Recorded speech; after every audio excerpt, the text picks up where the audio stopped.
All right, we will start with, are we able to approve the minutes? We haven't shared them around, have we? I have, Oh, you did? I mean, not, Recently, but yes. are you all ready to approve minutes from the April 11th board meeting and the April 27th and May 3rd workshops? Yes. Yep.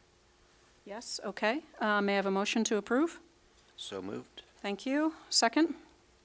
Seconded. Thank you, Declan. Any questions, edits, adjustments? Hearing none, all in favor? Aye. Aye. Thank you. I have switched the normal order of things because we have several people here with us tonight, and so we are going to start with regular business. But before we get into the rest of regular business, I would like to take a moment to remember Evelyn Kruger. And I think that Deputy Mayor Kowalczyk knew her well and would love to have you say just a few words. Yeah, Evelyn recently passed, and Evelyn and Frank Knobloch were a great partnership and good friends and excellent neighbors in the Fraley Street neighborhood, and it was sad to see her pass. Evelyn had served on the village planning board from 2000 to 2010 and on our zoning board of appeals from 2015 to 2016. Evelyn was also concerned several administrations ago. There had been a number of trees that had been cut down, big trees in the village, and they weren't being replanted. So she was one of the founding members of the Village Green Committee, and she shepherded the paperwork to get us Tree City USA standing. And so this year we celebrated our 20th year as a Tree City USA and planted within those 20 years about 650 trees throughout the village. Sarah DeVeers has been very helpful with her BARD contingent, and we thank you for that. She was also very concerned about dogs doing their business on people's lawns, and she had duly lobbied and advocated for a pooper scooper law, which we do have currently in effect in the village of Red Hook. So, and with her partner Frank sat on the school board for many years. They were a powerful contingent, both in the community and, like I said, in the neighborhood. So we'll miss Evelyn Kruger, and in condolences to her family. And so we would like, I believe, to dedicate a blank page, which is tradition for us, in our minutes in honor of Evelyn Kruger. Thank you, Brent. Thank you for that remembrance. And then while you're all here, I would like to share, is this the right thing?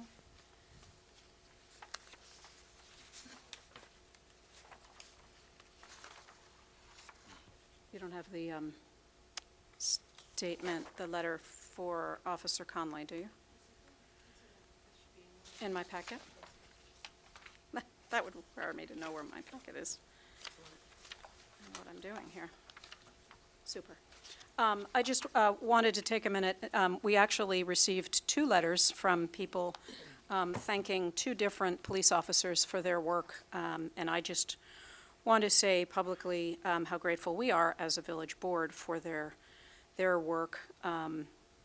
One is a letter from a gentleman in Boston regarding his sister that was having a medical emergency at the Tivoli condos. Dear Sergeant Hildenbrand, I am writing to recognize the outstanding work performed by Officer Tyler Conley on April 11th, 2022. That evening I called the Red Hook Police Department to request a wellness check on my sister. I live outside of Boston and had uncharacteristically not been able to reach her by phone for several days. Officer Conley was dispatched and located my sister on her bathroom floor after he climbed through the bedroom window to enter the apartment. His work saved my sister's life. She was admitted to the hospital. It was later determined that she had suffered a stroke and was likely incapacitated for several days. Officer Conley called me after my sister was taken to the hospital and provided valuable and timely information regarding her status. I want to express my and my family's deepest appreciation for the responsiveness, professionalism, and compassion of Officer Conley and the Red Hook Police Department. So we would just like to add our thanks to Officer Conley. And we also received a letter. We were given a copy of a letter to Officer Sterrett. I'd like to thank you again for rescuing me. I was so overwhelmed and embarrassed with my whole situation, but you showed up like an angel and made everything so much better. We respect and appreciate your service to protect us from danger while putting your own lives in harm's way. Thank you for all you do at the Red Hook Police Department. So, always nice. It's always harder for people to write the positive, so I wanted to make sure that we acknowledged that, and also thanked our police officers. And with that, we are going to jump to the Red Hook Central School District for you to present your annual budget. So we have Superintendent Janin Warden with us, as well as Bruce Martin, who's the acting superintendent assistant, that's not what we wrote down. Assistant superintendent for business. I know, it's acting now. I was like, wait, you've been doing this an awfully long time. The microphone on the podium there should work. Just use that for the video? Yes, please. And just double check that it's on, and you probably have to speak into it for it to work. And I will switch my camera so that all can see you. Hear me? There you go. Does that work? Yes. Okay. We would also like to add that we'd like to thank the police department. Our SRO program is wonderful in our schools. The police officers help with our safety teams. They walk the halls constantly. They're in the lunchroom. So we really appreciate they answer our phone calls day and night. So it's really great to have that partnership. It's not usual when you work in a school district to have that close of a partnership. So we too appreciate that. So our budget this year, as you probably would realize, is pretty complex, similar to the past couple of years. But we've held tight to make sure that we are fiscally responsible, but also keeping to our district priorities and the mission and the vision of the district. A year and a half ago, we embarked on a new mission and vision and created what we call the Rater Profile, which is our attributes of students what we would like when our students graduate. So that includes to demonstrate empathy, compassion, to think critically, problem solve, collaborate, communicate, engage in local and global civics, create and innovate, embrace diversity and challenge inequities, and tend to physical and emotional health. So not only do we want rigorous coursework, we also want to make sure our students graduate with those skills. So when we embarked on our budget this year, we also know that people are in hard times, so we wanted to stay below the tax cap. So this year, our budget is 1% below the allowable tax cap. While doing this, we still wanted to make sure that we preserved our small elementary classes. As many of you know, some of our students have only experienced COVID that are now currently in second grade. So we want to keep those really small class sizes. Those are vital for our young students in pre-K. So we'll have that pre-K through 5th grade. We're also going to continue to preserve our 2 pre-K classes. We actually had a lottery this year. We had too many students, so we wish we had more room. We don't have enough physical room, and also that's a budgetary concern. We also want to preserve our mental health professionals. As many of you listen to the news or just experiences with your own kids or kids in the area, there's a lot of mental health crisis going on. There's actually a lack of resources in Northern Duchess. I'm sure you've heard that many times before. Astor is our main source of resource for outside counseling, and they are full. So a lot of it lands in the school, so we need to make sure that we preserve our mental health professionals. We also, if you've probably heard too, is looking to redesign our secondary scheduling where students will go to more of a block scheduling. We also want to preserve and expand some of our secondary courses. We do a middle school 7th grade course called Thinking and Writing, where students now have an extra time to really dig deep into current events, more time to write about that and have great discussions. So we want to move that to 8th grade. We're adding an AP computer science program. We're adding Future Farmers of America. I'm sure Declan's happy about that. So we're moving our garden program and agriculture all throughout our K-12. and we're adding more interdisciplinary courses, starting out with a science, art, and storytelling class. We have that wonderful auditorium, so we want to continue to extend our programming around that. We have a person at the district office, Carla, who works with our bilingual outreach and communication. We want to continue to preserve that. We're implementing what we call curriculum mapping, so that is teachers from pre-K to high school work together collaboratively to write down all their lesson plans so we ensure alignment and consistency. We want to convert some of our teacher aides to teaching assistants. Teaching assistants can take over for the teacher when they're not there and do teaching. And we want to do that for some of our special education program. As you may know, we started a swim program last year. We want to add a swim coach, and we also want to add a unified basketball team. A unified basketball team is a sports team for students with disabilities, and they also compete in the sectional and travel around, and it's an absolutely wonderful program. We also, finally, I think maybe next week, I think one-to-one is going to get approved. Finally, we've been waiting a year and a half at the state level for a button to be approved. So all of our students in grades 6 through 12 will have their own Apple computer to carry around home and back. So that was through a smart bond, but additional costs will need to go in to support that because I'm sure a couple of them won't work every day. We're going to use some of the stimulus money for charging stations. We're going to encourage everybody charges their phone every night, but I have a daughter who lets her phone go to 2%, which I can't ever imagine doing that, but that happens. So we want to make sure that we have the right resources to make that successful. And also in our elementary schools, we are renovating our library and our computer spaces to be more innovation labs where students will do design thinking, have ability to for computer science and drones and just a little bit more of pre-engineering skills.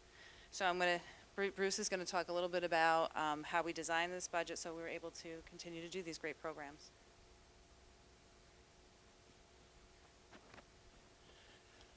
Thank you. So as you can hear, there's a lot going on at Red Hook Central School District, but I would frame the budget that we've built for 22-23 as really being a status quo move forward of the budget. We tried really hard to take into consideration the environment that we are in, the environment that we've been through. COVID has been pretty brutal from a medical standpoint, but it's also been pretty brutal from a fiscal economic standpoint, so we tried to take that into consideration. We've actually run 3 consecutive years, this being the third one, of budget surpluses. Back in the spring of 2020, we were in our 1920 fiscal year when COVID came in March, and we went into almost complete shutdown and then reopened in a remote fashion. At that point in time, the budget for 2021 was really already a finished work. And we were hopeful at that point that we'd go back to normal in 2021, but in 2021 we continued to run below maximum capacity. So some surpluses developed in that year. And then even again in 21-22, we haven't really come quite back up to full capacity, although I would say in the latter part of the year we're approaching that. So there are some budgetary surpluses to work with. We always are taking a close look at the tax cap calculation, which I will talk a little bit more about later. And there's stimulus money, and as Janet mentioned, there is the Smart Schools money, so there are a lot of one-time monies around right now. But as we develop this budget, we're really trying to be very careful about future financial stability because you shouldn't take this financial position and overdo it and then find yourself in difficulty when the economy turns around at some point in the future when it always does. So this budget is built on essentially level staffing, a lot going on underneath the surface. We have some retirements, we have some redeployments, reallocations, but the budget is designed under the philosophy of level staffing. A significant component of our budget is the BOCES service request, and again, quite a bit going on under the surface there, but essentially a level move forward with our BOCES budget. There's a lot going on in individual department budgets, building principals and other departments, and so we've seen some increases there. Just when it looked like this might be one of the easier budgets in a long time, we started to see volatile energy pricing. So this budget was built late March, early April, and right about that time, all of a sudden, fuel prices started moving dramatically, as well as the cost of electricity has started to move dramatically. So volatility could mean upward or downward as we move into 22, 23, and we've tried to build a budget that would be flexible enough to manage that. In terms of where we are in the process, the Red Hook School Board has already adopted the budget that we presented the other night at the formal budget hearing and the one we're talking about tonight. And the state has done their work. They adopted the state aid for schools, so we have that in pretty good shape. The formal budget hearing actually did happen last week on May 4th. If you run into somebody who would like to vote at the annual election and they think they may not be registered, they can go this week, May 11th, between the hours of noon and 5 at the Mill Road 35 lobby area, and they can get registered to vote on our annual budget vote date. This is the statewide budget vote date, Tuesday, May the 17th. So May 17th. That is the statewide budget vote. Ours will be held from noon to 9 p.m. in the Mill Road 35 cafeteria. I'm sorry, can you go back? So you can register to vote May 11th from Noon to 5. noon to 5. And that is in the Mill Road 35 lobby. Technically, that will be a registration for the school vote only, although Elena will be there and she will have available the County Board of Election form, which she can assist folks with, and they can get registered under the County Board of Elections as well. But that's a final opportunity to get registered to vote under the. You can vote under either, and by registering on Wednesday, you'd be eligible to vote on the 17th. And that's to vote both for the budget and for the school board candidates? Anything that's on the ballot, and I'm going to talk about the other things that are on the ballot in a minute. So yes, anything that's on the school ballot on May 17th, they'd be eligible to vote for. Thank you. So the budget itself is moving at 2.39% on the expenditure side, and necessarily the revenues have to move at the same rate, but the revenue that people are most interested in is the tax levy. And as Janet said, we have this budget a full percent below the tax cap. So the tax cap calculation would enable us to move the budget at a rate of, the tax levy at a rate of 2.93%. But we have the tax levy moving at a rate of 1.93%.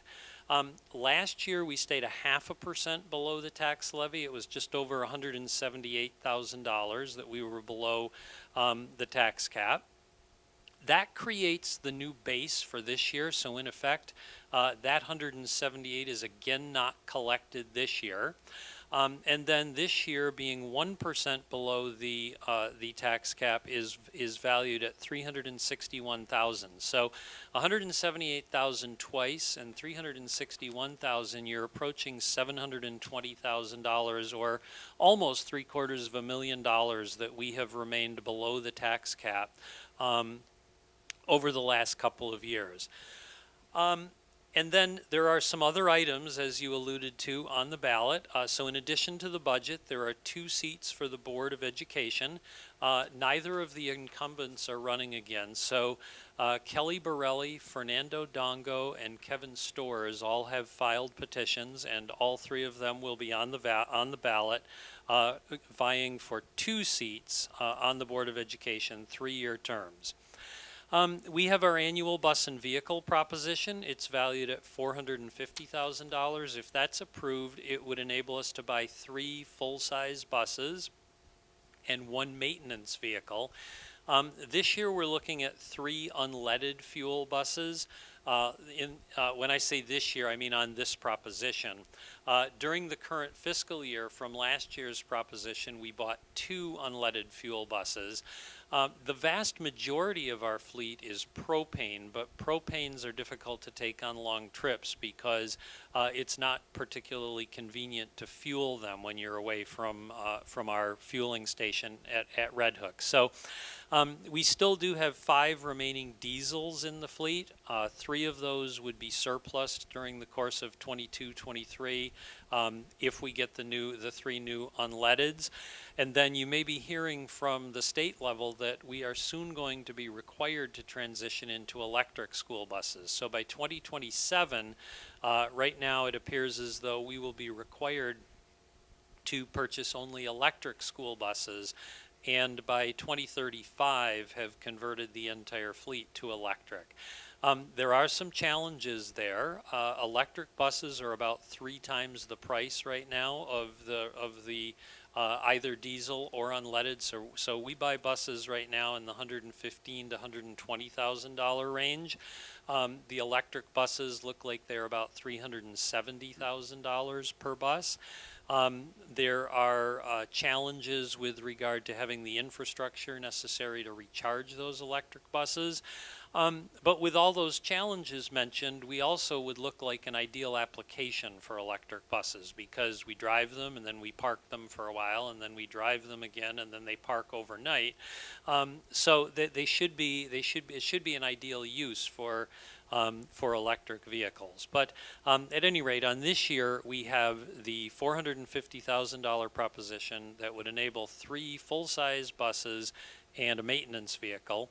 And then in addition to that, both the Red Hook Library and the Tivoli Free Library are looking for increases in their allocation, and that is a process where the libraries are entitled to be on our ballot, and if their propositions pass, then their tax levy is adjusted on our tax bills in the fall.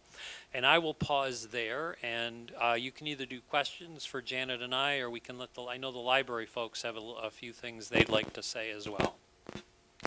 I just want to ask 2 simple questions. Janet, you mentioned a block schedule. Is that what then allows you to have the, I believe you're going to do lunch period where everyone's all having lunch at the same time? Yes, the high school will be doing that, so it's called a community lunch, that all students are free at the same time. We were noticing that, I don't know if you remember high school, but if you don't have any friends in high school that are in your lunch period, that's also not great.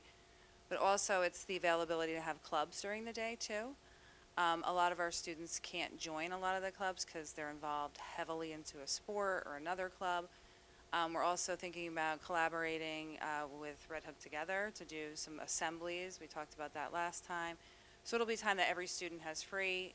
So that will also embark us on in furniture and a senior lounge that's going to be connected to the courtyard. Great. So we envision it's a time for students to get some extra help as well if they can't stay after school. Many students have to work right after school too, so we're hoping this will increase their ability to participate in other extracurricular activities and also give everybody a break. And the other question, you mentioned swimming. Where would the swimming happen? Bard? Got it, Yeah, it happens there now. got it. Mayor, I had a quick question. I mean, you talked about a bunch of different parts of the programming. Both my kids benefited hugely from the IB program in the high school. Any changes to that, or things are going swimmingly? Things are going swimmingly. Excellent. We will continue with that program. We want to increase the amount of students that access it. I think Yeah. right now, not as many students that I would particularly like at this point. I would like more students, even if they take a course here or a course there. Also, we have a lot of AP courses too, so that can be also confusing for parents and students, like what course do you pick? So we want to definitely open access more for those classes too. So I hope they're doing well. Sounds good. Anybody else have a question for? I have a question about the pre-K. Is that ever going to be expanded? Because I know a lot of parents were really hoping that they could get into that program. Well, we have a space issue. District office is in Mill Road, so we take up a huge portion of that area. And secondly, it's a huge budgetary cost to add a teacher and all the supplies. So It's something we often think about, but right now it was not feasible for this coming year, just to sustain that one class. Because right now, I think we get aid on one class and not the other class. So the other class is in our budget. So if we added another class, it would probably cost us probably about $150,000 to $200,000 to set up the class. It's a lot of money to start a class with all the furniture, supplies, and then salaries, benefits. They have to have an aide, definitely for a period of time. But it's definitely in our conversations. Anybody else? Okay, on to the library.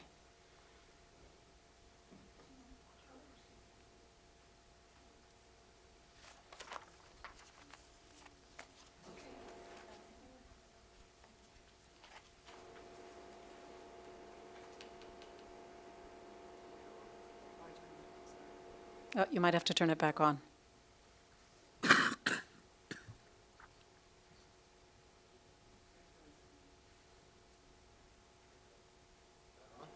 If you keep talking, I think that'll turn it on. Okay. All right, thank you. I'm Lee Palmer. I'm the acting president of Tivoli Free Library, and we are on the ballot as Proposition 4.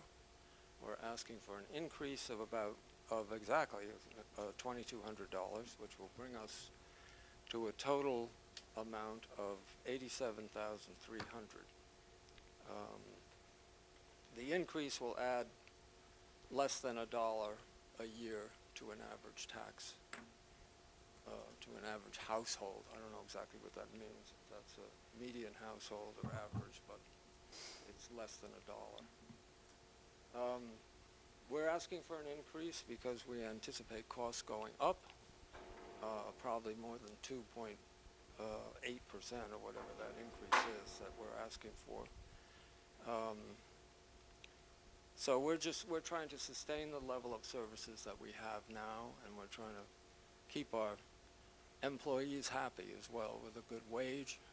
The job market can draw people away, and so we want to be sure that we are paying a salary that's competitive for this kind of work. We have an excellent staff right now, and I personally want to protect them, so I think we all do.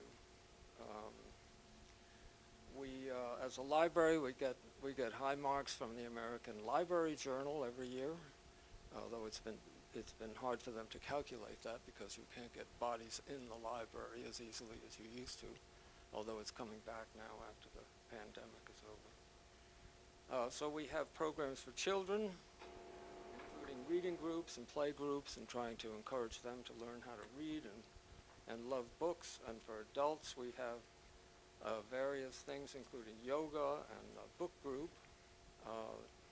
Our main some of our main costs now are in electronic media, that we buy less books, and we buy a lot more e-books and a lot more audio books, or actually we're just buying the rights to those things, and they're very expensive. So that's also a cost that we anticipate going up if we want to keep those things diversified. We have an excellent system for that now with the Mid-Hudson Library System, which handles the electronic media. You can get a very wide range of audio books and e-books now.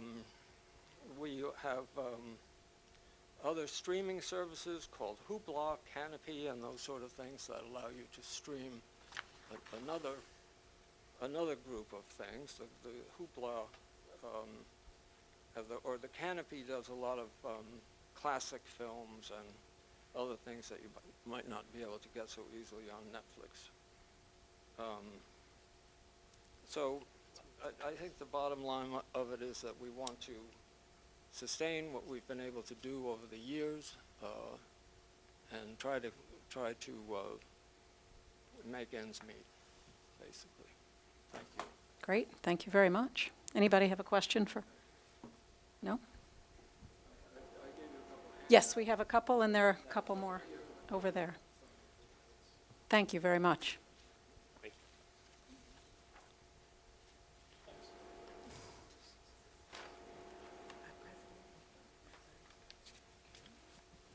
Hello. My name is Sarah DeVere, and I am a trustee with the Red Hook Public Library, the newest trustee, and this is my first time doing this spiel, so pardon anything I might stumble on. And I'm Don O'Shea. I'm the current president of the library trustees. Awesome. I think we share a lot of reasons for also being on the ballot, as what you just heard from the Tivoli Library.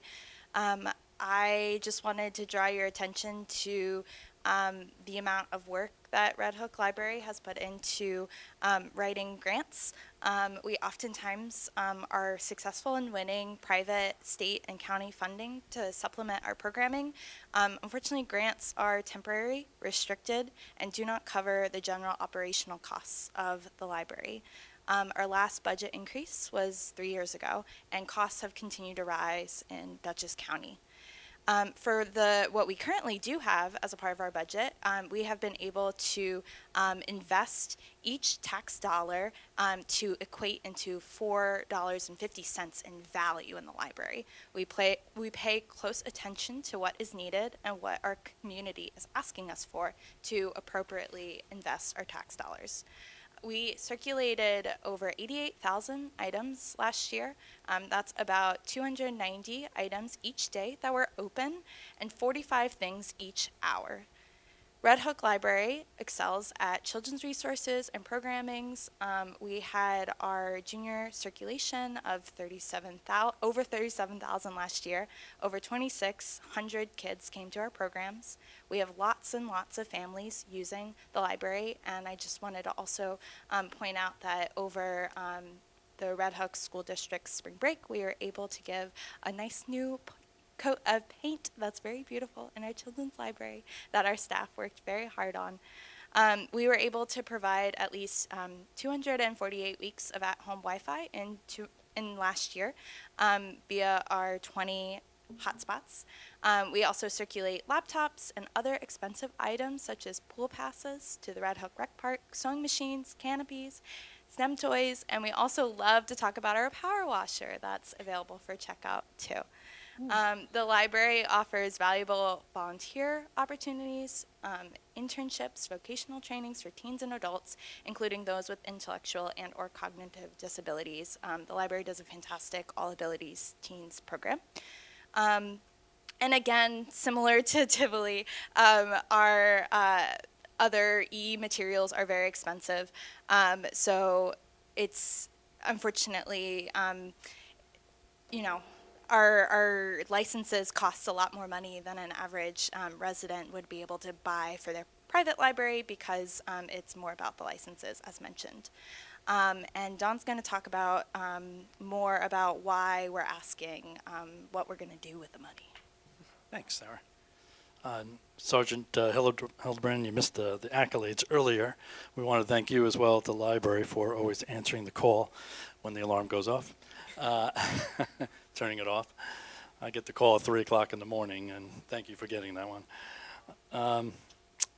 All right, so I feel like I'm at home base here because our charter's through the village, and although our boundaries have changed over 100 years, and we're servicing the boundaries of the Red Hook School District.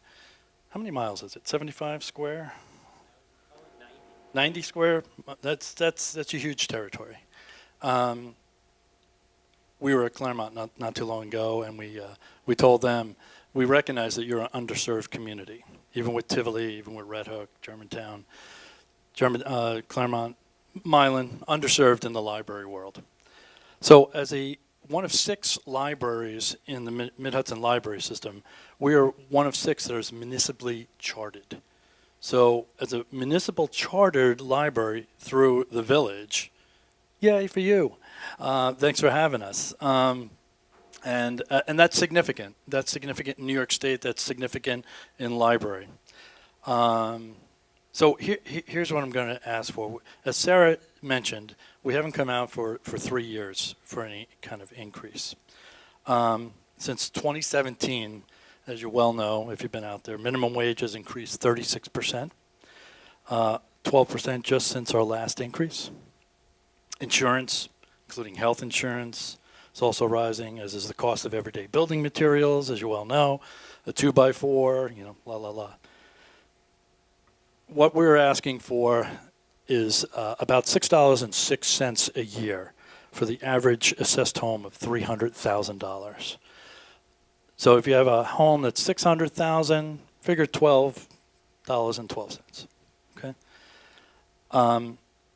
Also, as a municipal being, you also know that we are FOIable, Freedom of Information Act. So our budget is freely available. We love public comments. We love people to come to the meeting and ask us about what you want to ask about. So our website's freely available, and of course, Dawn is always available. Our great staff. I want to be able to pay them more and keep them as well. So if you have any questions, Dawn's always available over at the library. Do you have any questions of us? Also, we are handing out, so Dawn, at the beginning of us coming up to the podium, we were handing out these blue one-pagers. That's our annual report broken down into digestible form. We also have this available at our reference desk in the library as well, so anyone watching at home can pick up their own copy from the library too. I'd certainly like to say you all are great partners with the village, and we appreciate that partnership. Thank you. One small aspect through COVID, when the in-home tests became available, we shared the ones that we got so that we were able to get to people in the evenings. And we also appreciate the fact that you are now selling garbage tags for us, which enables people to purchase them in the evenings on the weekend when we're not open. So they may be small things, but they make a big difference for the people who live in the village. So thank you for that partnership. We appreciate it. Thank you. Oh, and your proposition is proposition number 3.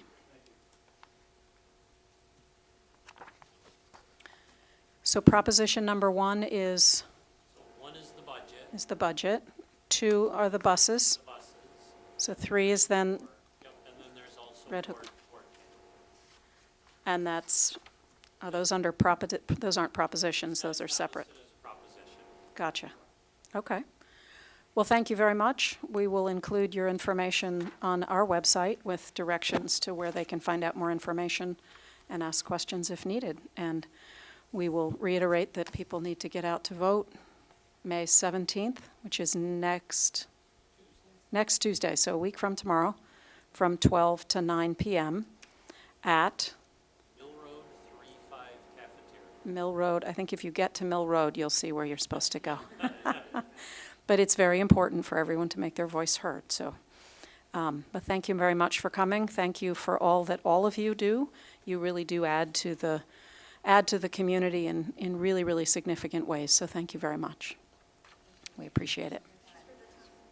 You bet.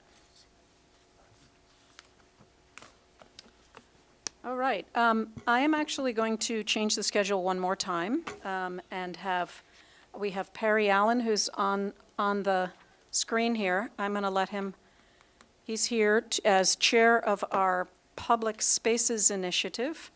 And he's just here to talk about an upcoming event that his crew is doing. I know we have the information, but I thought it was a perfect opportunity for Perry to come to the board meeting and share with us a little bit of what they're doing and why, and encourage all of us to get out. I think the mic is on the, you have the sound on. Okay, this should work. So Perry, take it away. Hello, am I coming through?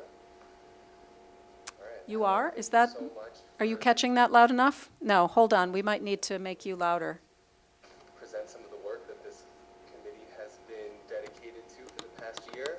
I'm seeing confused faces around, so I'm assuming that you're not hearing me. It's better now. We're good to keep going? Yes. Okay, fantastic. First and foremost, let me just introduce myself. My name is Perry Allen. I'm the chair of the Public Spaces Initiative. We're a committee dedicated to developing park, art, and community spaces throughout the village. We just celebrated our 1-year anniversary, our birthday. I don't know, we're 1 year old. and really thrilled about it. I feel we're off to a really great start. I'm really grateful to work with a very passionate and creative team that is rapidly growing too. Membership is constantly developing and diversifying, and it's spreading like wildflowers, as it were, which leads me to one of our first initiatives is developing a pollinator-friendly village to collaborate with public, commercial, and private spaces to create a village-wide pollinator pathway. This would attract the beauty of pollinators to our village, continue Red Hook's longstanding dedication to ecological preservation and community development. And we're going through it in very grassroots, collaborative means. Fundamentally, as a committee, we are providing all the necessary materials for residents to start their own pollinator garden plots at home.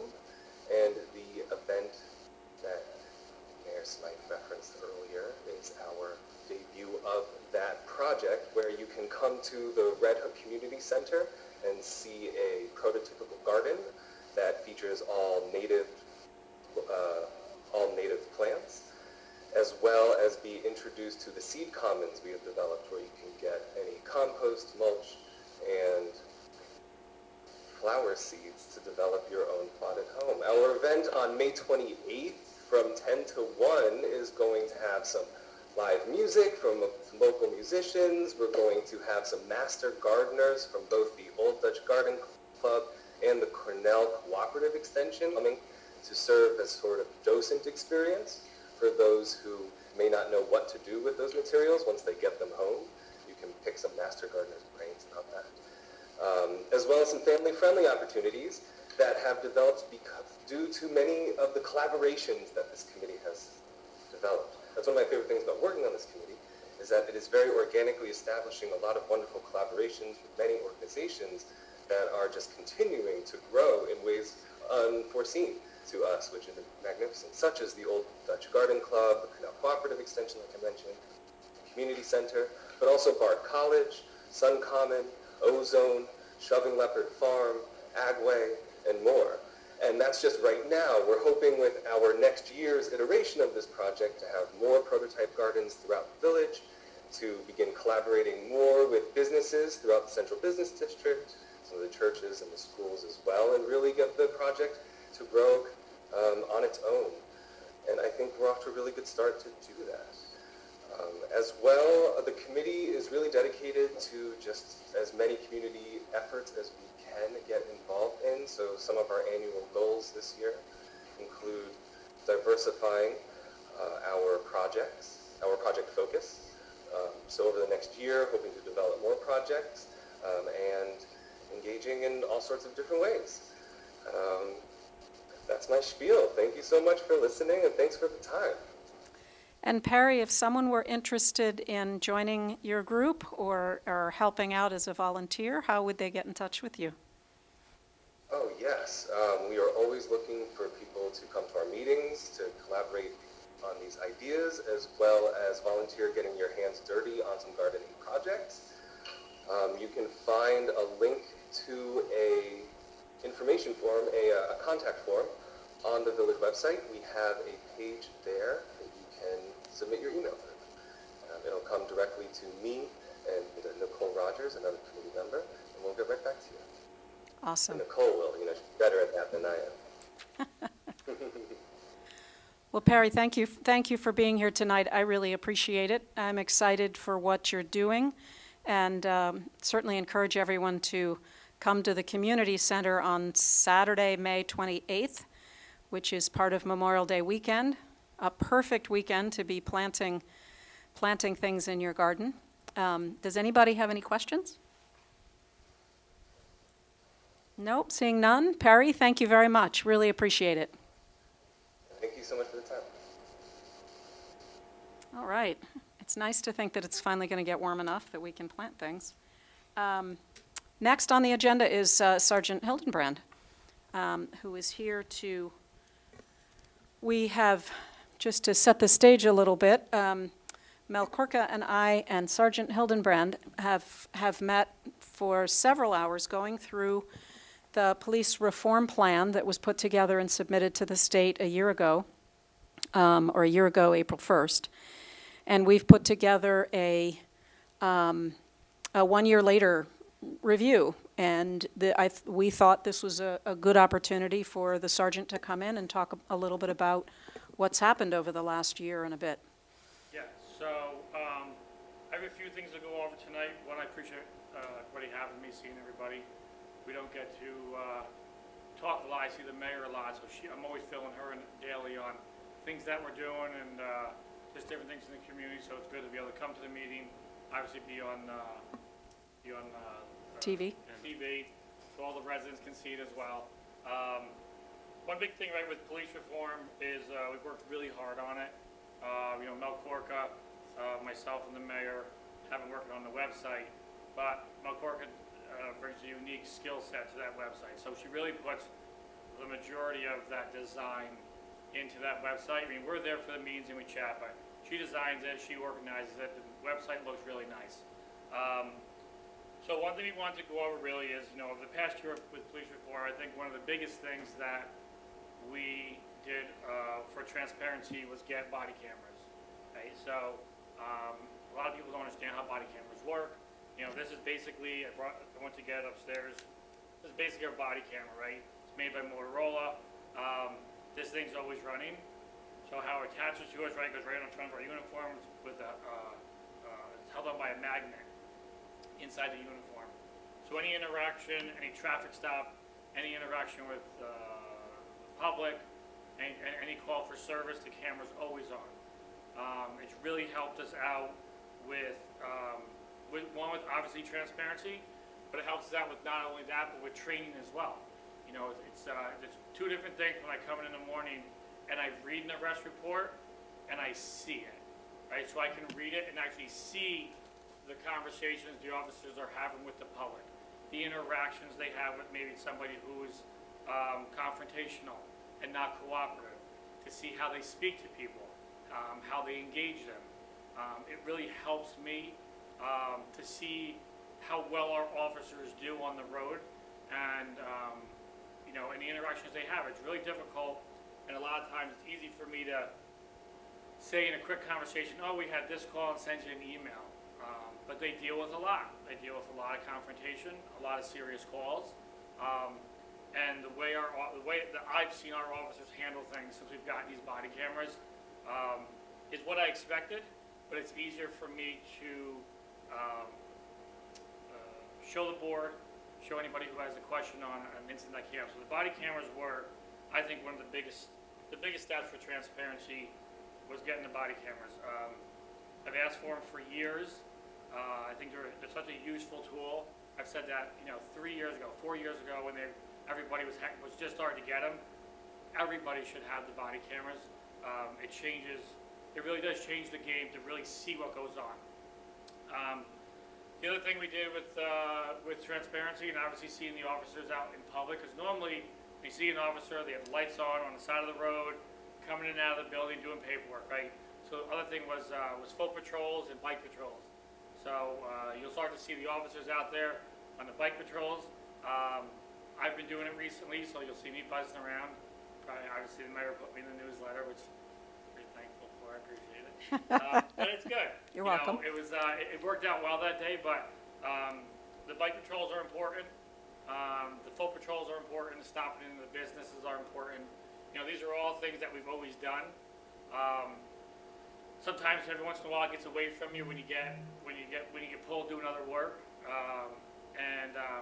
If you notice around the village, which you've probably noticed before these conversations, you see our Reticle police sticker on a lot of the businesses. And what that was years ago, I started doing this ahead of the police reform, is we have a book, and I would go around to business owners, get all their information, an email, contact number, a secondary number, because what we would do is at night we do security checks. So we do business checks, 10, 11, 12 o'clock at night, 1 o'clock in the morning. When we're on, we do business checks. So you'd be surprised how many open doors we find. Or if someone goes to a business and shakes the door and the alarm goes off. The inside alarm's going off and they're looking for a business owner. So If somebody was there, a resident, and they saw our sticker, they would call our number, and then that way we could get a lot of, it worked out well getting a hold of business owners that way. So there's an increase of that right now at night. Obviously, you guys, no one really sees it. They're at home laying down, but that's a secondary foot patrol. So I have to do a foot patrols during regular business hours, and I do a secondary foot patrol after business hours to do security checks on businesses.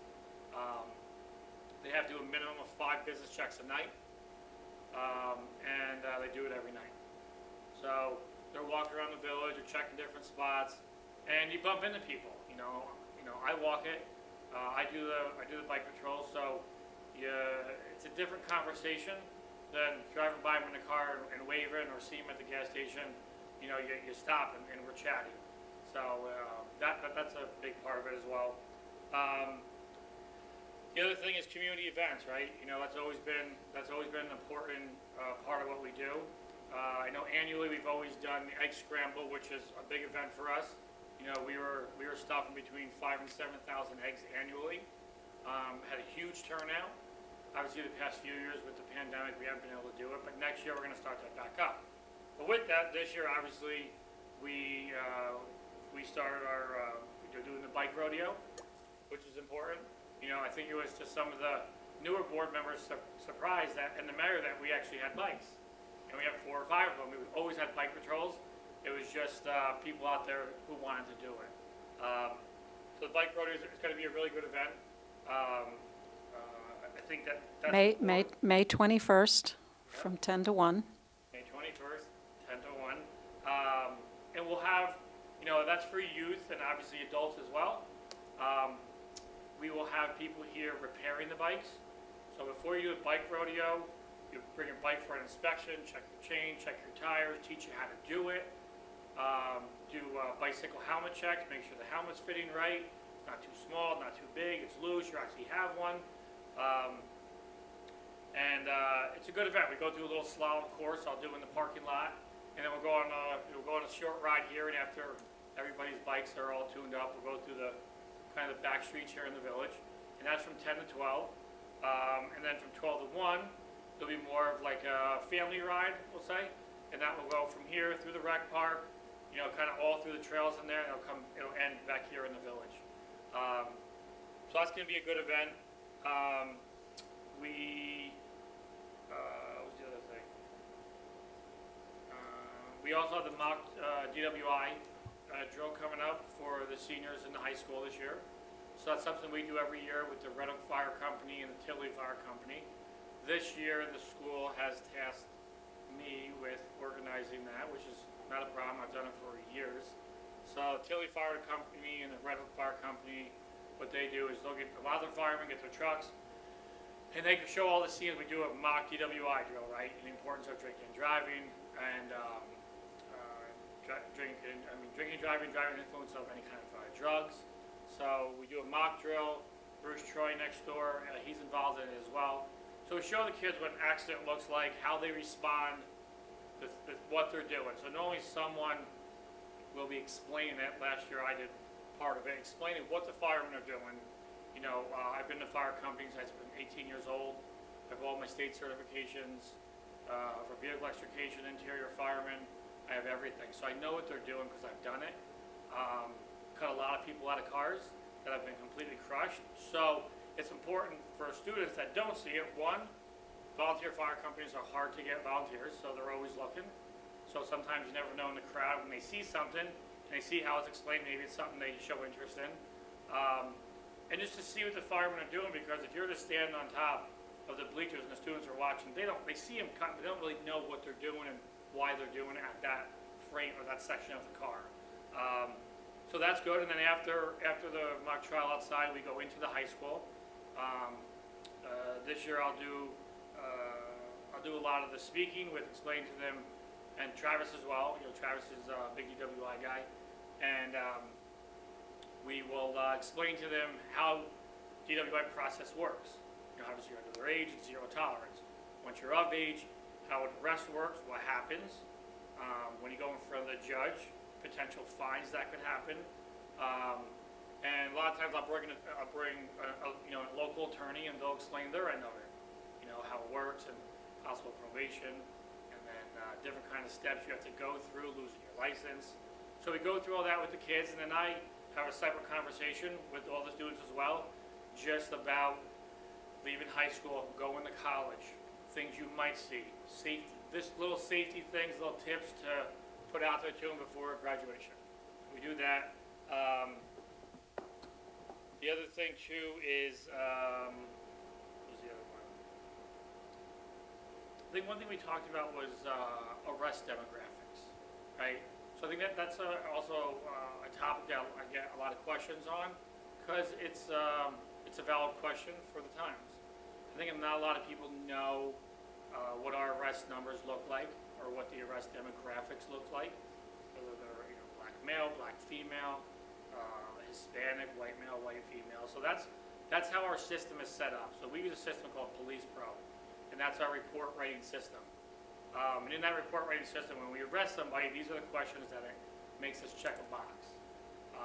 So we can see the demographics. Obviously, we look back for these kind of questions and see who we're arresting, who we're maybe arresting more of, just to show statistics. So I did the statistics on that from January 1, 21, so to March 29, 22. So basically a year and 5 months. So in a year and 5 months, I'm just kind of read the list off to you. So a year and 5 months, white males 57, white females 28, black males 3, black females 1.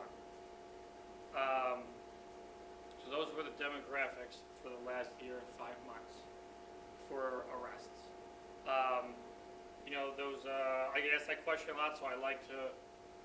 It's not something that is a secret. I mean, obviously, it's available to ask, and it's information that's public. So I just wanted to discuss that as well. Do you distinguish, you mentioned Hispanic, male and female. Do you have that as a? Yeah, I don't have that down here on my list.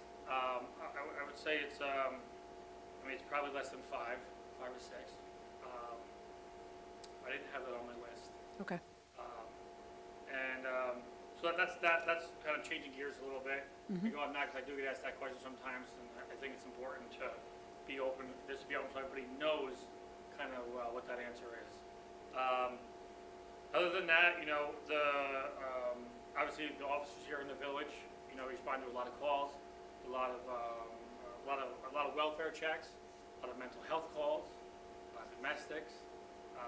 Unfortunately, a certain number of suicides, burglary calls, larceny calls. So a little bit of everything. The good thing about it, again, is I can see everything that goes on by these body cameras, and it shows the true sense of what they're doing, the important touch they have on the calls that go on with community members that you probably don't see. I know recently I got a few letters that I forwarded to the board from some family members. I read portions of those letters earlier, so wanted to make sure that you thank both Officer Connolly and Officer Sterrett for their extra work. These guys, the guys, and Morgan as well. We have new female officer Morgan, and she. I'm kind of giving her a little title of events liaison, because she enjoys doing that. She works at another police department where she does a really nice job doing it. So that's something that she's going to start helping me do for the village and the police department. And that's the thing too, is that the few letters that we get that a lot. Not a lot of people like to put it in writing, but I constantly get phone calls. I get stopped a lot on the street. We get a lot of really positive feedback. So those are all important things. I've been here, March 6th was my 16th year here, full time. So I've seen the work that everybody has done here, the officers that have come and gone. And we've always, when I've run this department, I've always really make sure we've done the right thing. We do everything we can to help somebody, whether they ask for it, whether they don't. Some people in the community do need a lot of help. Maybe not from the police department. Just, it's a tough time right now with the pandemic, with food, with jobs, with heating your home, find a place to live. We have members that are in homeless shelters. Those are really important parts of what we do. You know, I kind of say this all the time. You know, I talk to people, sometimes I get nervous, and it's a kind of famous line I've always used. I'm in the business to know your business, not tell it. You know, and that's always kind of helped me because people have trusted me, because I can normally talk to somebody. I mean, you guys are involved in everything in the village. You guys are involved in some things that I don't even know about the community center, right? So these are all things that we work really hard on that I think a lot of the community doesn't see, the board members, right? I mean, you guys put a lot of time into a lot of things you do here. Sewer project, many years, right? Many years of time, and it all has a piece. You know, everybody has their task, but at the end of the day, we all kind of work together. And I think we've done that over time, and I think the police reform, I'm pretty proud of the things that we've done, especially with the website. You know, I know Mel Corca and the mayor have worked very hard on that with me.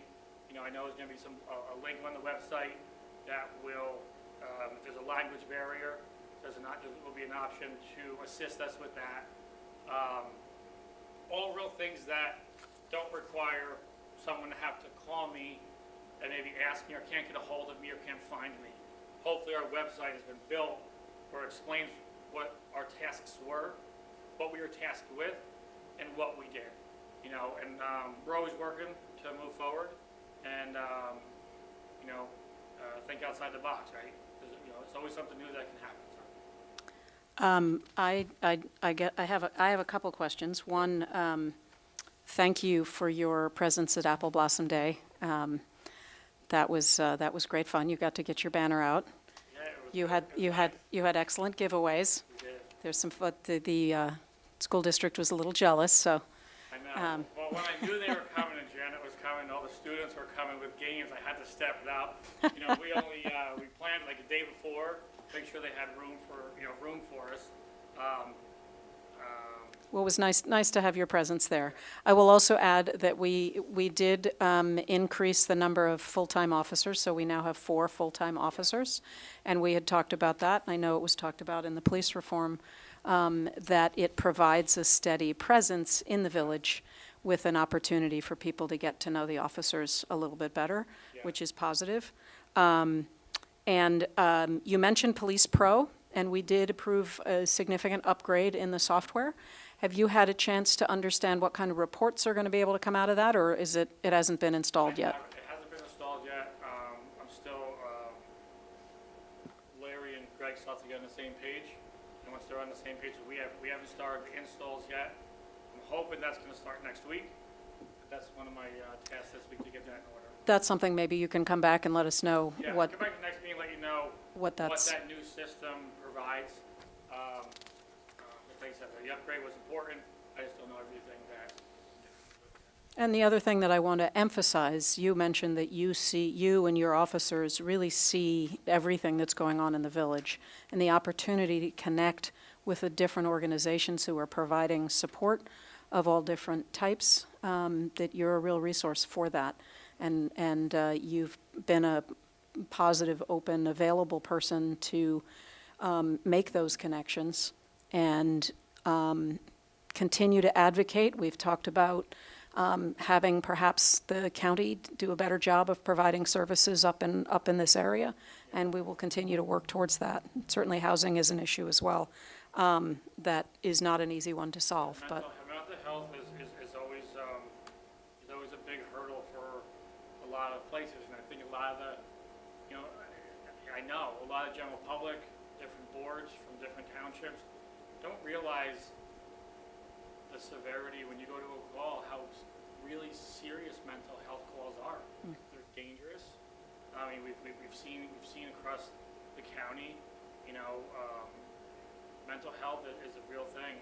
It's important. I stand on my soapbox when I can, and I preach about it because, you know, I'm the one out there sometimes, you know, and I've talked to Mobile Crisis Team, and they're a great team, and they're a great organization. I've talked to them in length, and I can't say everything great about them, nothing negative about them, but they are limited. That's the bottom line. They are limited. They are a limited resource. So I hope that we go in that direction in the county and really increase it because, you know, listen, it's not a secret. I mean, City of Poughkeepsie is very busy. Town of Hyde Park is very busy. We are at the northern part of the county, And this happens, you know, when you're up here, there's not a lot of police. You know, you have the Reticle Police, the Sheriff's Office, State Police, but there's not a lot of cars. So a lot of times we go on mental health calls. Officers are by themselves, not just us, but the trooper by themselves, and sheriff by themselves, you know. After 11 o'clock, they double up, and there's a structure fire the other day on Whalesback Road, and the closest car that responded was the town of Northeast. You know, moving, that's 40 minutes to a structure fire. That was the only car available. Is the town of Northeast was the closest car for a structure fire on Whalesback Road. And that's no fault to the officers, because everybody out there is working really hard. You've got guys and girls, they're hustling, they're answering calls, they're bouncing all over. People just don't see it, because they're not listening to it. So if you get tied up with a DWI, which troopers were, DWI and domestic, you're off the road for 3 hours. Just to clarify for those who don't know, domestic is a domestic violence situation. Domestic violence situation, yeah, sorry about that. And so mental health is important. We've talked about it many times, and I hope, obviously I know everybody talks about it, but we have to actually, make something happen, because it's really important, and the resources are definitely needed in the northern part. All the officers do a great job. They're amazing at what they do, great at talking to people. I've done it hundreds of times, and we've been very successful at it, but there's always room for improvement. Well, and if you're in Red Hook, being told you need to go to Poughkeepsie, that feels like it's a long way away. And it would be helpful to have services up here that people may be more inclined to take advantage of. Remember, transportation as well. They don't want Yep. to wait on the loop bus or get on the schedule. Right. I can tell you many times I've given people money to get on the loop bus, just to help them get there. They might not want to ride in the police car or in the ambulance, Right. Sometimes they have no option, but there's all different circumstances, so. Does anybody have any questions? Anything further? I just wanted to thank Patrick. It's really nice to have you come and talk to us, and Yeah, no problem. Like I said, I like to come to more meetings, but I know you have a long agenda, and I have a tendency to be long-winded, so it's okay. But no, it's good. And touch on one other thing, school resource officers. Obviously, I know I have a senior here, and she was very helpful in hanging out for the Apple Blossom, playing our games with our. We have DWI goggles that we bought years ago. What we used to do is I used to do for the community day at Bard College for the students, and at the high school for the seniors, we used to get a golf cart, put up cones, and then do DWI simulations with our goggles. You have to go through the slalom course, go through field sobriety, so they have an idea. It's a simulated DWI, but I think she did it a couple times outside, so all the students did, so it was fun. But yeah, the SRO program is super important to us as well. I didn't want to leave that out quick. Janet obviously worked really well with Janet. We worked really well with Paul Finch prior for many years. We've been in the SRO program, probably for 13 years we've been in Red Hook, over 13 years in district. So I've watched all those elementary school kids come all the way up to now be high school kids, so the relationship's always there. The officers are in the gym classes a lot. They're in the lunch classes a lot. They read to them. We get invited into classrooms, never disrupt, always get invited in. So they're in the library reading to them, or they might sit in the circle in quiet time with some of the younger kids. And then you have the kids in the school that might not be the popular ones, or might be left out. So we make it a point to really sit with them, especially at the younger age. The older ones are good with it, but the younger kids, it's who has the cool clothes on, or who's the cool kid. So we try to really make it a point to make sure everybody knows everybody. If someone doesn't, we make it a point to go to their lunch class, make sure we're shooting hoops with them on the playground at the gym. So the program that we do is really important. Obviously, the biggest thing is the safety aspect of the students, including my kids go to schools as well. So they take a lot of pride in that to make sure the students are safe, the faculty is safe, and we have a great relationship with the kids. So the SRO program, we're proud of as well, because that's come a long way. Janet was very complimentary when she began her talk about the budget, so Oh, it's good. I missed that part. that's all right. I think she I always thank appreciates her. your, She's always a fan, so. she appreciates you. Any other Questions? questions? I'm just surprised you didn't mention the need for an improved internet speed. Yes, I do. Yeah. A lot. So that's the other thing too, real quick, I'll touch on that. Body cameras, right? Very important, super important tool. But with body cameras, it's all discovery. So that changed as well over the last couple of years. So everybody wants more, but it's hard to get more, right? So discovery is very important. So anytime an arrest is made, obviously the district attorney gets all the paperwork, the court gets the paperwork, and they get all body camera footage, whether it's ours, any department that backs us up, state police. Sheriff's office doesn't have body cameras yet, but I know the county is going to work on a program for that. State police have body cameras, we have body cameras.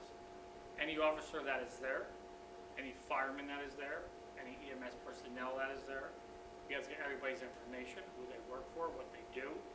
All of that is goes to the district attorney's office and the defense attorney. So if someone's defendant's taken into custody, they have a defense attorney that's attached to them automatically by Judge Street Lazar if there's an arraignment. If not, and they get an appearance ticket, when they get represented by counsel, they are entitled to all that information, including body camera. So when we have lengthy calls, that 2, 3 body cameras, officers are there for an hour, hour and a half, 2 hours. Sometimes we have mental health calls, and we have to get in the ambulance with them because they're aggressive, and they might be restrained to a stretcher. If that's the case, we must transport an officer in the ambulance, an officer must follow in case something goes off in the ambulance. Body camera must stay on the entire time. So I have body cameras that are an hour and a half, 2 hours long, and I'll have 3 of them. So I know the other day we uploaded all 3 body cameras, and I mean they were loading for like 7 hours.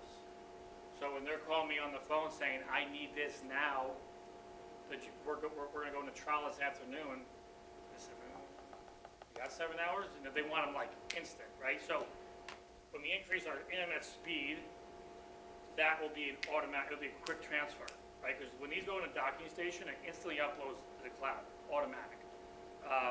Assigned to the officer, the times, everything's very specific.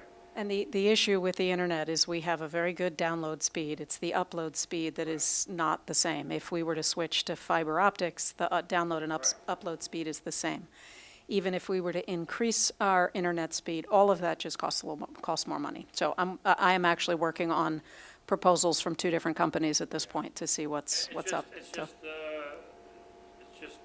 there's no way around it, right? We have body cameras, which are an important tool, but with that tool comes some stuff behind that The you don't need think to move about. it around. Yeah, so, but I'm glad you That's brought good. that up. Yeah, I'm surprised you didn't. Appreciate you having me. If something comes up, just let me know. And if the general public has any questions, obviously, I'm easy to reach. Go on the website. My email's on there. If you call me, it's sometimes hard to get a hold of me in the office. Always email me, and I will get back to you. Great. All right, Thank you very much. Really appreciate it. All right. Reorient the cameras. All right. The next item on the agenda is the Wia Grant Acceptance. So Wia stands for Water Infrastructure Improvement Act. Thank you. Brent is my acronym translator. So we applied for a WIA grant. That is a state program. Actually, it's right here in their letter. For several projects related to our water system. For example, there's a communication system where the wells communicate how they're doing, or if there's a problem, water levels, et cetera. And that's called a SCADA system, and that has issues that need to be addressed. The water tower needs to be repainted on the inside, and we also have the interconnect between the town and the village in case of emergency, where the town could supply the village with water. That interconnect does not work from the town to the village. It does work from the village to the town, but that's part of the project that we applied for. We also included in the project, in the grant, is redoing the water infrastructure over on Cherry and over on Cherry Street, over in that area. That's what the northeast corner of the village. We were notified on April 25th that we have been awarded the Wia grant that we applied for. And the award is $1,080,000, and that's what we applied for. And the Wia grant program requires the municipality to provide 40% of the project, so that says $720,000. So it's an $1.8 million, combined projects are $1.8 million. We also, at the same time, applied for short-term financing, short and long-term financing from the state. And so in the acceptance, we believe that we have also received the short-term financing, though that is something that we need to follow up on. I bring it up tonight because we need to confirm our acceptance of the grant award and our intent to proceed with this project. And I wanted to bring it to you all because I think it's important. These are very important, not exciting to many, though I think Brent and I would tell you that we find these projects very exciting. But it's very necessary. And if we aren't doing regular, important maintenance and upgrades to our systems, the problems just get bigger down the road. So I wanted to share that with you, give you an opportunity to ask any questions that you'd like, and I would love to have a motion to approve the acceptance of this grant award. So moved. Okay, second? I second that motion. Thank you. Any questions? This grant also was started for abatement of PFOA and PFOSs.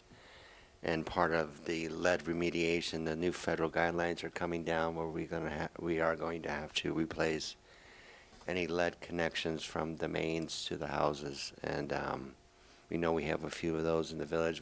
We replaced all of them in the southwest quadrant. We're looking at, as Karen said, the northeast quadrant, northwest quadrant. Where are we? Northeast quadrant. East. So that will be part of the project as well. So a lot of work. We're very excited about this grant. This is the second time we applied for it. First time we did not get it, so we reapplied, and we got it this time. So second time's a charm. Any other questions? Hearing none, all in favor? Aye. Aye. Aye. Wonderful, thank you. I have budget adjustments on the agenda. I am not prepared with the specifics on the budget adjustments, so that we will push that off to next meeting. My apologies, but we will get there. I did want to bring up one other thing under business, under regular business. We do have a generator at the wastewater treatment plant. We have not yet incorporated it into our ongoing maintenance agreement that we have with APS. And I've asked them for a quote that I just received. And what they indicated to me was there's $910 worth of maintenance and repairs that are needed. They indicated that the unit has been neglected for many years. And by adding this unit to our the contract we already have for our two other generators, the cost of those repairs is the cost of our contract. So I would like to have a motion to incorporate the wastewater treatment plant generator into our contract with APS is Allstate Power Systems. So moved. Thank you. Second?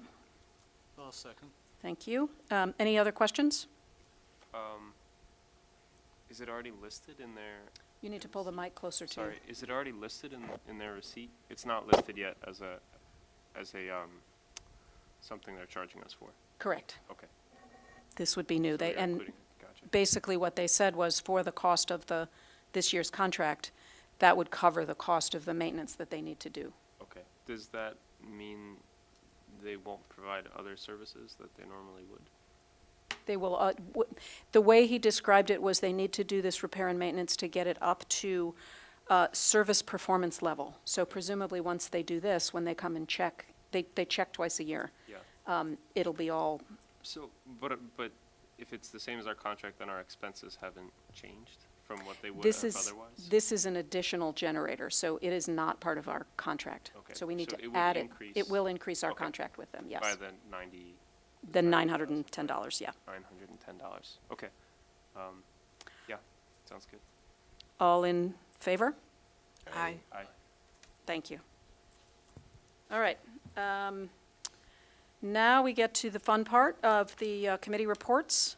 You bet.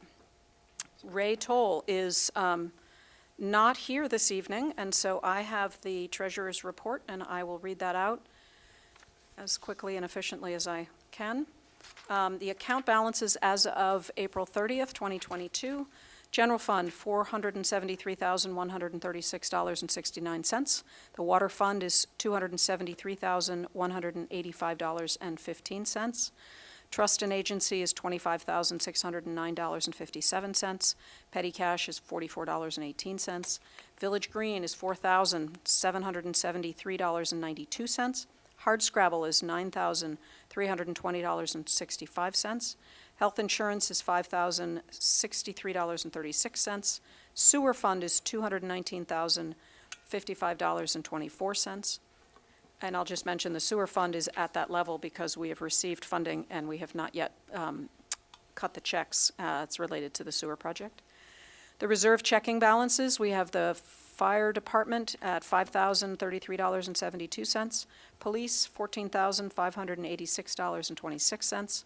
USDA, which is related to the water projects, phases 1 and 2, $134,043.44. Highway, $30,584.44. Snow reserve, $3,297.63. Tower reserve, $17,712.15. Unemployment, $4,544.32.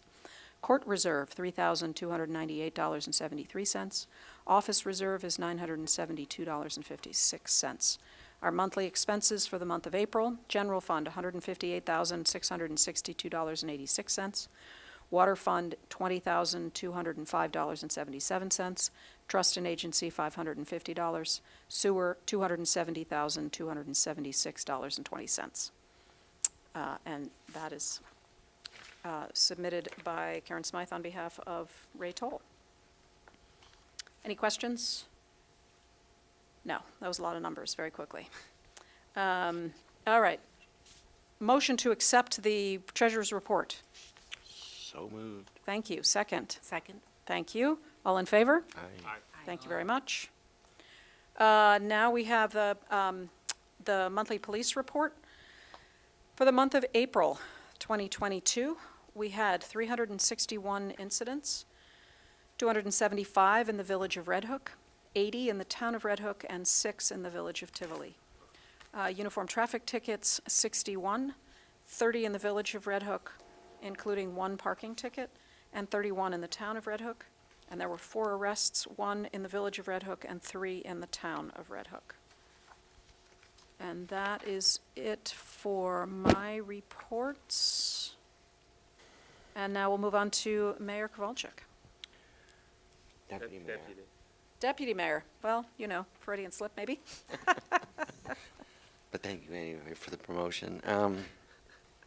The current balance, I'll start with the Village Green Committee's monthly report, current balances of the Village Green Committee's related budget accounts, community beautification, we just paid for the trees, so that balance number should be $896.21.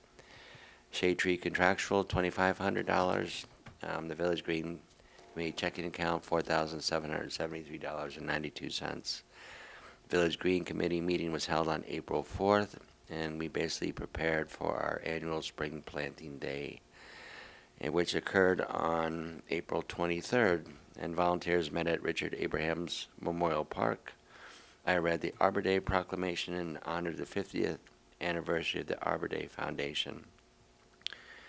And we also celebrated the Village Green, which I mentioned in Evelyn Kruger's memorial. This is our 20th year as a Tree City USA.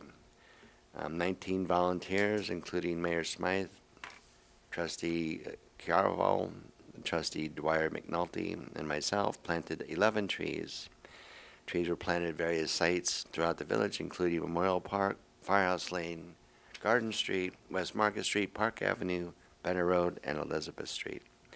The Village of Red Hook Board of Trustees would like to thank Michelle Decker of Decker Construction for assisting with preparing sites for tree plantings, our own Highway Department personnel, Chris Coons, for post-planting tree watering, and our Village Green Committee officer, David Pearson, for ordering, delivering the trees and mulch to the tree planting sites and coordinating tree planting sites with property owners, and all of the volunteers who made the 2022 annual Spring Planting Day and Arbor Day celebration a success. The Village Highway Department is currently preparing a list of trees to be pruned or removed. Trees included in this list may create hazardous conditions for vehicular and pedestrian safety. And residents and businesses interested in having a tree or trees planted on their right-of-way, volunteering for planting days, or making a contribution to support the various Village Green Committee's community beautification projects may contact David Pearson, the village clerk, or myself.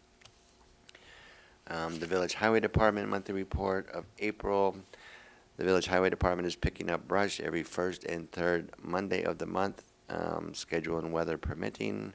Residents are reminded to place lawn debris, leaves, and brush in separate piles curbside and not in the road. And please limit the brush piles to 6 feet by 6 feet by 6 feet, with tree branches no larger than 6 inches in diameter. I did see a huge pile. Hopefully we could pick that up. Brush that includes tree trunks, stumps, garbage, or construction material will not be picked up. Neighbors are encouraged to share a brush pile, and this will make pickup easier and quicker. The Village Highway Department has received 3 estimates for a zero-turn lawnmower with a bag attachment to replace the existing zero-turn. The one in question is a Ferris number 15 by 361-inch 40 horsepower with a easy dump 61-inch bagger, and we are currently, I believe, looking at what budget lines do we take these from, so that it'll be spread out over various budget lines, including the general fund account and water fund. Yeah, and that'll be done in next year's budget. Yeah. And no revenue was generated from the sale of scrap metal during the month of April. Total revenue generated from the sale of scrap metal in this fiscal year is $5,599.95. Since the program began in 2007, $41,892.26 has been generated. And proceeds from this program go toward the purchase of tools and equipment for the Village Highway, Water, and Materials Management Department. Anyone interested in donating scrap metal may contact the Village Highway Department at 845-758-8600 or the Village Clerk's Office, and the Highway Department personnel will assist property owners by picking up scrap metal upon request. I'm going to edit this one. This is the Red Hook Infrastructure Monthly Report, and there's quite a bit of information which will be available online. And what this is a bi-weekly look at what is progressing through the sewer project. And there's quite a bit. I'll just read you where we were as of last week, which would be April 29th, 2022. So 630 feet of laterals have been installed. 4,992 feet of 2-inch force main has been installed. 485 feet of the 3-inch force main has been installed. 3,822 feet of the 4-inch main has been installed. 47 sanitary shutoff valves have also been installed. So a month ago, we were at 70% installation of the mains. I don't know what the number was now, but I would imagine we're pretty close to being at the end of the main installation. Well, we still have testing to do, and we also have the 3 directional drills underneath state roads. State routes. That need to be scheduled and completed. The Sasto Contracting, which is our prime general contractor, is to complete the installation of the wastewater treatment plant meter pan, junction boxes, conduit, and cables for the high lift pumps and work at the wastewater treatment plant inspected by CT Mail Associates before Central Hudson installs the transformer. That's in work. There's a lot of site work happening at the treatment plant right now. As Karen mentioned, the DOT is processing our permit to do directional drilling under Market Street and Broadway. There's been a series of pay applications filed by both Carver Construction, which is our prime general contractor, and Sasto Contracting, our prime electrical contractor. And we have received reimbursements from the New York State Environmental Facilities Corporation. Checks will be cut as soon as Ray gets back, I believe, for all that stuff. So the focus will be on the installation of the forced mains, laterals, and tanks to accomplish substantial completion. We're still on track, hopefully, to finish this up by November. The Village of Red Hook Water Distribution System Maintenance and Improvement Project Sewer System Procedures and Protocol. Meetings were held on April 8th and 22nd in the Village Building. We meet with Delaware Engineering. We discussed establishing a short-lived asset reserve fund similar to the water fund for the sewer. Revenue will be derived from the operations and maintenance costs of the sewer service area benefit unit assessment in 2023. Delaware Engineering was C3ND, which is our operator, is working on procedures and operations protocol for continuing maintenance of the wastewater treatment plant, the property tanks and pumps of the sewer system, and a pumping schedule for septic tanks and grease traps. We are currently preparing documents for stormwater control for properties located on Prince Street. We reviewed estimates to replace all or some of the water meters. Estimates include costs for new hardware, software, staff training, as outlined in the proposal from Badger Meter local rep Schmitz Wholesale of March 28th.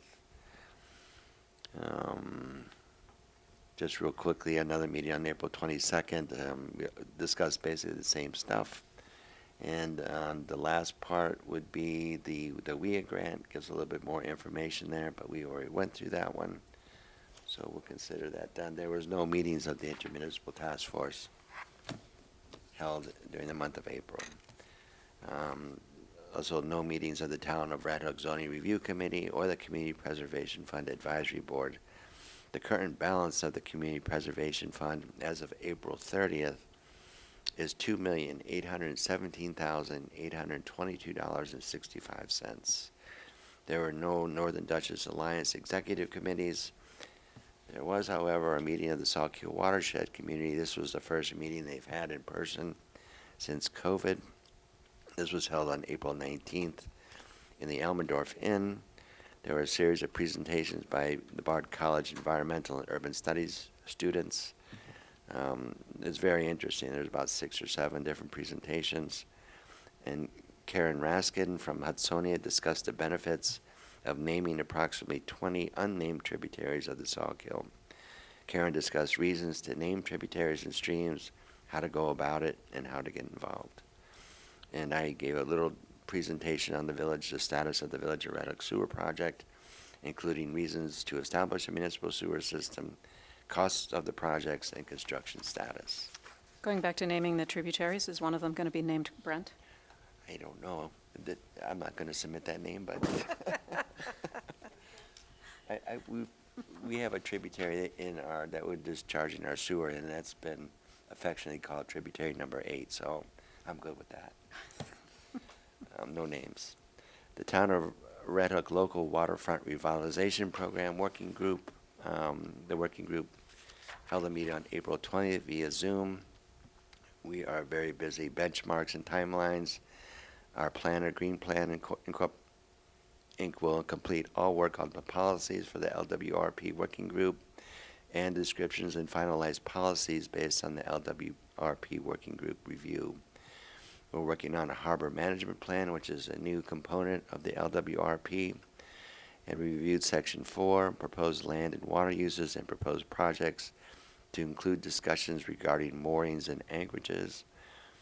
We're looking at Section 2 again to include other items. We discussed a proposed Lake Champlain to New York City hydroelectric generated power line to be buried in the Hudson River.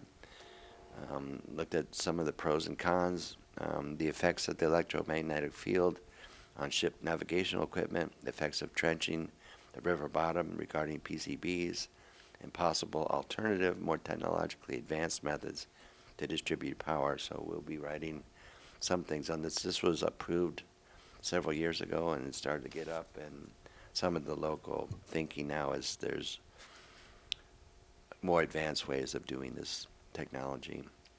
We also discussed working with stakeholders such as Scenic Hudson, Edgewater, Reticle Boat Club on proposed project outlines.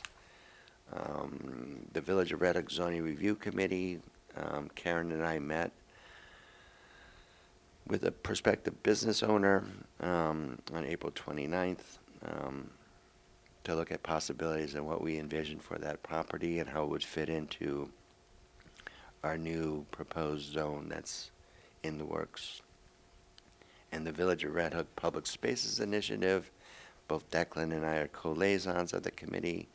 A PSI meeting was held on April 23rd via Zoom. Basically, we're gearing up for the May 28th Pollinator Gardens opening event at the Red Hook Community Center. And we established or discussed establishing working groups to consider diversifying projects to facilitate the creation of public parks, art, and community spaces throughout the Village of Red Hook. And I'm done. Thank you very much.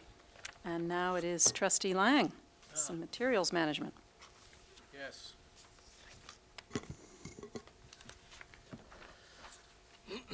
So, our materials management report for the month of April. There were 0.84 tons of commingled, 0.3 tons of cardboard, 0.91 tons of paper for a total recycling tonnage of 2.07 tons. There were also 6.04 tons of garbage that were collected. Unfortunately, there was also a small amount of contaminated recycling, which we hadn't had for the past 4 months, so hopefully that's just a brief blip in our recycling work. Interestingly enough, our village employees were kind enough to leave some of what I thought was suitable recycling in my recycling bin this last go round. So I was learning that certain types of plastic containers were not accepted by UCRA, which was a little unfortunate because it's a type 1.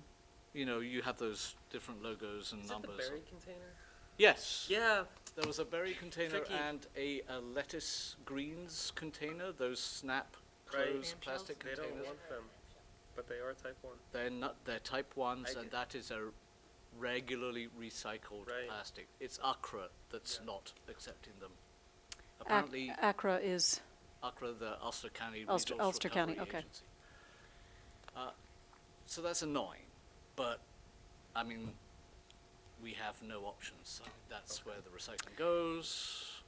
it might be interesting, because I know there's, I've read several articles about recycling that we think that things are being recycled and they are no longer, and they used to be, and it is a little confusing. So it might be interesting to have a little bit more information, perhaps around why Accra's not accepting, because I have to believe they used to. Because, I mean, if you look on the web, it's the number one, the Sure. The New York Times published an article like EETE early April that said generally ones and ones and I twos. think, and occasionally 5s are recycled. And UCRA came out with their infographic that said it's not by number, These? it's by type of, I don't know, implement. And so Right, they said, and yeah. that doesn't make it easy. I mean, if you have the recycling numbers, one would hope that you would go with Yeah, the numbers, so- but they're going with the uses. I expect that there's a reason behind it, and I so would it might assume be there is. I interesting hope there is. to find out. I'm not sure that we have many options, but anyway, a cautionary tale. I think they Yes. give tours, so I'm sure if we were to do a tour, we could ask Oh, those maybe questions. we should do a tour. Okay, you pick a It's nice interesting cold tour. day to take a tour of Accra, and we'll. You can wear a we'll go mask. around. We have them in Village Hall. Yes. That doesn't With smell. some extra filters. Anyway, so yes, that's the sad tale of In the the laying plastic recycling. Gotcha. Let that be a lesson to you. So we also collected, was a banner month for tag sales. We collected just over $3,500 in tags. That's us and the library, of course, is now selling our tags, which is a wonderful offer, and that's where I got my tags on Apple Blossom Day, and they were very helpful because one of the people that was working there was outside, and they held onto my dog while I went in and got the tags, and it all worked out The perfectly. library is a full-service They organization. survived. They weren't chewed to death. That's good. Yes, Well, your dog is pretty cute. he's very And- cute, but he's a bit mouthy. Yes. Just to clarify, so the library is selling garbage tags, and Taste Buds and Agway are also selling garbage tags, and they add a convenience fee, Yes, just to be clear. whereas the Um, library does not, which is. But it's nice to see the uptick, and maybe the greater availability is making that possible, which is Yeah. great. I would just like to add the recycling calendar that you have there in your hand with the lovely colors. I would just like to say a thank you to Mel Korka, who put that together That's so great. that you could visually see what you were, it makes it very quick and easy to understand. It's nice that the whole year is there too. It is nice the whole year's there. And color coordinated as well. And it talks about wish cycling. It does talk about wish cycling, yes. Well, I object to the term, but yes, it does. So anyway, that's more engaging talk about materials management than usually. So next up, we have the Reticle Water Treatment Facilities monthly report. So for the month of April, the water treatment facility treated 7,359,400 total gallons, which is an average of 245,300 gallons per day, which is, again, nice and consistent with past months' usage, so this is good. We like consistency. We sent out 3 samples for bacteriological testing, as we want to do every month, and they all came back clean, so undetectable amounts of coliform and E. coli. And then during the month of April, the water treatment plant used 70 gallons of sodium hypochlorite, which equates to an average daily use of 2.33 gallons per day.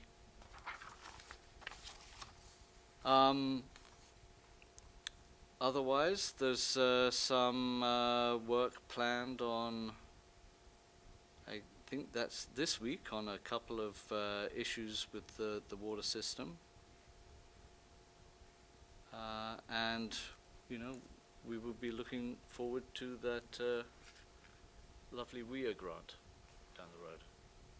Yes, that will affect several of the deficiencies listed under the water system. Yep. And we did approve budgets for on the sewer side, the blower system maintenance. I see the note is waiting for oil and belts, but we approved that a while ago, right? About a month ago. Yeah, I think so. So I'll follow up with Fernando and see where we stand on that. Those have to be done. We have to do our maintenance on those programs. All right. Okay. Thank you. Thank you. On to Mel Korka, trustee Caraval. Great. I'm going to apologize ahead of time because this is longer than normal. But so Red Hook Together's monthly meeting was held on Thursday, May 5th, 2022 at 12 noon. The May meeting was devoted to listening to Red Hook Central School District students. The prompts were: how has the community supported you? What community resources or support should be added? What activities would you like Red Hook to do? What challenges are your peers facing? And finally, what do students offer the greater community? The students, who are members of the Fellowship Club, spoke about issues with the communication, both being heard and receiving information, access to spaces and programs being restricted by transportation needs, as well as the idea of a culture day originating at the school and perhaps expanding into the community. They also described a new initiative called the Brain Trust, which seeks to involve student government representatives, administration, and Brain Trust delegates to increase communication and solve problems on a systemic level.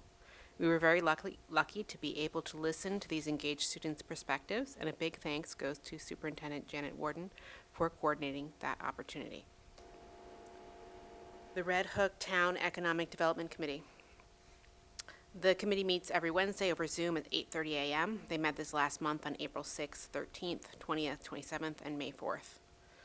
On April 6th, following the news of some businesses leaving village commercial spaces, the EDC suggested that the village distribute EDC recommendations to landlords and businesses on what they believe to be the best use of their properties. I stated I could recommend to the board that there is an opportunity for the village to create a task force to research initiatives to support our business district. I also shared that our role as a municipality regarding dictating an individual's use of private property is limited to what our zoning code prohibits and allows. I also suggested that they should investigate funding avenues if they were interested in developing such a report. On April 13th, the EDC has continued to develop the Farm Worker Housing Grant application for the Community Development Block Grant. The EDC is also hoping to get a Bard College summer intern to help with updating its business registry contact sheet. There was discussion about the role of the town EDC in relation to the village government, and they decided they would invite village owners of commercial spaces to future meetings for further discussion. The EDC distributed their previously discussed Could Extra Money Help Your Business Post-COVID survey on April 13th with modifications as requested by the town board. On April 20th, the EDC announced that the New York State was no longer taking general applications, so the businesses owners who replied to the Could Extra Money Help Your Business Post-COVID survey would now need to be individually updated, that the EDC and the town would not be moving forward with their category of grant applications. They continue to move forward on the farm worker housing two-page proposal, as there was still money available in that category.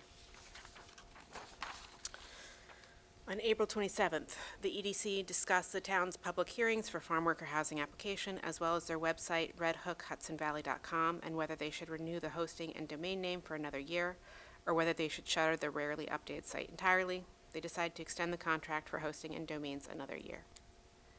On May 4th, the EDC invited Todd Baywright, a landlord and community member, as well as Nate Adler, a prospective tenant and part-time community member, to discuss the businesses that may go in the space which previously housed J&J's Cafe. For further information, detailed minutes of the EDC meetings are available on the Town of Red Hook's website. The Village of Red Hook's Communication Committee. The committee meets every Wednesday at 1:30 p.m. in the Village Hall conference room. The mayor's newsletter went out to email inboxes on Friday, May 6th. We encourage anyone interested in receiving village updates to enroll online. You can subscribe by visiting redhookvillage.org/newsletter. In other communication news, the village has applied for a Duchess County Municipal Investment Grant with the Red Hook Public Library. The application is asking for pilot funding to develop a language access plan, contract with an app that improves website accessibility, pay for translation of key documents and signage, as well as enrolling in an on-demand interpreter service for the village's phone system, clerk's offices, and RHPD. I just want to interject, Mel Corca and Amy Smith from the library spent a lot of time putting the specifics together following our meeting last Tuesday, and it was due at 3 o'clock, and I hit apply at 3:00 according to my iPhone, and it said, too late, you can't apply. And I hit submit probably another 4 or 5 times, and I got the same answer. And then I sent a very sad, desperate pleading email to the county, and they were gracious enough to reply and say we were able to submit your application. So just on the record, a thank you to the county MIG grant people for taking us in. I guess 3 o'clock meant by 3 o'clock, not at 3 o'clock, so it was very specific. But just a thank you. I assume we'll find out in the next month or so if we did receive that grant. It's a very exciting opportunity, I think, to think about but also implement some important language access opportunities as it relates to village communications. So just a thank you to Mel Corca and Amy, and also to the board for our special meeting last Tuesday. Yeah, thank you. And also to you for sending that email, because without that. Okay, so the Village of Red Hook Hardscrabble Events Committee. The Events Committee is looking forward to the RHPD's Bike Rodeo this month, Saturday, May 21st, 10 a.m. to 1 p.m. Folks of all ages can bring their bikes for a spring tune-up, and kids can come learn the rules of the road and so much more from the RHPD officers. Any community members interested in volunteering the day of should contact Amy Smith at events@redhooknyvillage.org or stop by the library to let her know. Plans for the village's 2022 Hardscrabble Music Festival are underway. Interested in helping out? Have connections to a regional band that might be a good fit? Contact Amy Melcorca, the mayor, or Jeff Walsh via the Events Committee email address, events@redhooknyvillage.org. Village of Red Hook Human Relations Committee.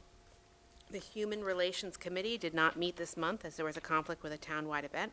The meeting has been postponed till next week. If you wish to attend, please contact me at mcarvel@redhooknyvillage.org. Our police reform working group reviewed the now posted police reform goals a year out from plan adoption on March 8th, 2021 report. Anyone interested can visit the website, navigate to departments menu, select police department, and then police reform to read how the village and the RHPD are enacting the goals of the state required plan that was adopted over a year ago.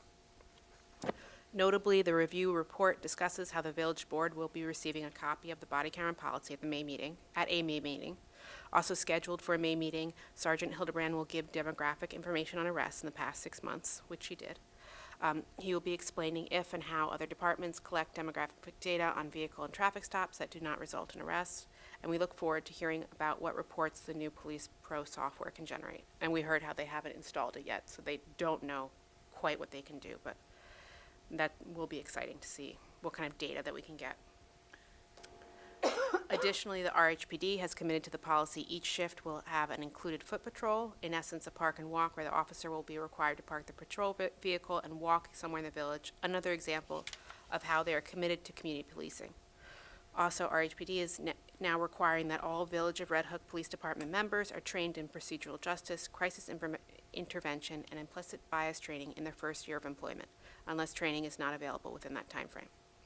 And finally, on the website, photos of full-time employees will be posted. Please stay tuned for those photos. And then, Red Hook, also, I'd like to thank the mayor and the sergeant for working hard on that, because it was a lot of work, those meetings, and going through the whole plan and trying to succinctly follow up on what we've done in the last year. Red Hook Public Library report. Red Hook Public Library put out its annual report for 2021 to the public and encourages all community members to read it online or take a copy when next visiting the library. Don't forget to vote in the school district elections on Tuesday, May 17th, 12 p.m. to 9 p.m. The library budget is on the ballot as well as the Red Hook School District budget and candidates for open seats on the Board of Education. And if you do see the report, you will notice my daughter is on the cover. All right. Well done. All right, now we have Trustee Dwyer McNulty. Sure. All right. So, Village Red Hook Building Department, for April, there was a total in $4,070 in application fees to the building department, and then for zoning and planning, 9 building permits were issued, 0 certificates of occupancy were issued, 0 certificates of compliance were issued. There were 4 municipal searches, 0 orders to remedy, 0 stop work orders, 0 court appearances, no fire inspections. The fire inspector was out of the office for 2 weeks due to a medical issue, and there were 3 complaints. Planning board actions, they met April 19th, 2022.